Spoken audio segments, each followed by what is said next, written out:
Leo, 2018 é um ano que vamos ter alguma ideia para melhorar a situação. Começar com a relação sentimental e social e depois incrementar a motivação laboral. E ano aqui é um ano de alegria e de logro acadêmico. É um ano com hope recompensa, hope placa e financeiramente vou conhecer Kiko da estabilidade. Viagem não lo destacado em 2018 com o elevado crescimento interior e o bem-estar de saúde. De amor, vou quebrar com tua relação com nota acaba avançada em nível sentimental.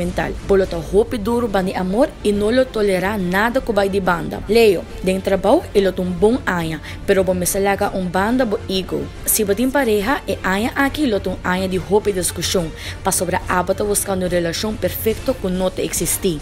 É importante para bisa como te sentir e prevenir vacilamento com outra gente. Se botin ajuda em relação, procurar para não discutir adiante. Se botin pareja e anha aqui é ideal para conhecer gente novo, pero evitar relação com compromisso. Melhor vou dedicar a energia na bem-estar interior e de boa família. Para sobre na final de ano, vou conhecer romance hope intenso. No temporal, Leo, o tempo lo chega.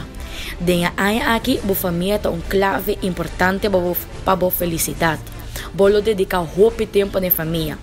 Tá ano de cambio positivo, reto novo na nível profissional. Ano de conhecer gente novo, ano llenar com bendição que esperava, Leo. Bom número de suerte, 99, 25, Jesus. Feliz ano novo, Leo.